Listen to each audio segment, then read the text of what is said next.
లక్ష్మీం క్షీరసముద్రరాజతనయాం శ్రీరంగధామేశ్వరీం దాసీభూతసమస్తదేవవనితాం లోకైకదీపాంకురాం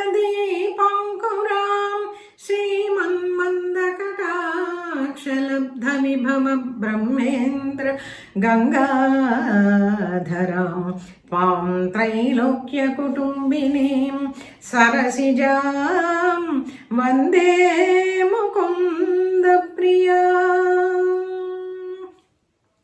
ముందుగా సివిఆర్ ఓం spiritual channel ప్రేక్షకులందరికీ కూడా దీపావళి శుభాకాంక్షలు.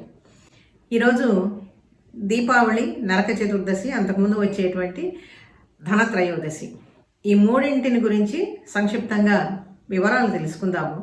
దీపావళి పూజా విధానం ఏమిటి, అసలు ఈ పండుగ యొక్క విశిష్టత ఏమిటి, 3 రోజులు ఎందుకు చేసుకుంటారు, ఈ విశేషాలన్నీ కూడా వివరించుకుందాం.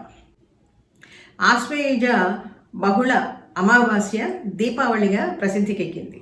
ఇది అందరూ కూడా చేసుకుంటారు. దేశంలో ఆసేతు సీతాచలము కూడా చాలా సంతోషంగా జరుపుకునేటువంటి పండగ ఈ దీపావళి. అయితే అమావాస్య రోజు కదండి, అమావాస్య రోజు తెలుగు వాళ్ళకి అంత శుభప్రదం కాదు కదా, అయినా ఎందుకు మనం జరుపుకుంటాము అని చెప్పి అనుకున్నట్లయితే దానికి కూడా ఒక విశేషం ఉన్నది.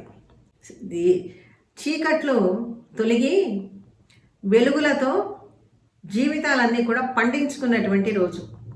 అజ్ఞానపు చీకట్లు, బాధల చీకట్లు, భయాల చీకట్లు ఇవన్నీ కూడా తొలగిపోయి అందరి జీవితాల్లో కూడా ముల్లోకాల్లో ఉండేటువంటి దేవతలతో సహితము కూడా, ప్రాణులతో సహితము కూడా ఎంతమంది ఉన్నారో ముల్లోకాల్లో ఉండేటువంటి వాళ్ళందరూ